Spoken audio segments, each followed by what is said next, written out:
आवाज थोड़ी आवाज ओ पादी पादी पिरी पवार के जी चवाती चेज सदा संगत के वरम वेज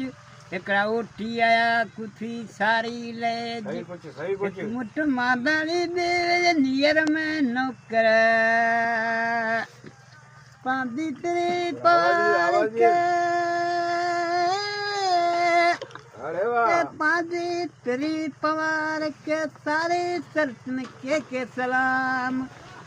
अवाजी आया ढोलिया मती ढक हाणे वॾा करो वत ते आलमा चूदो थियो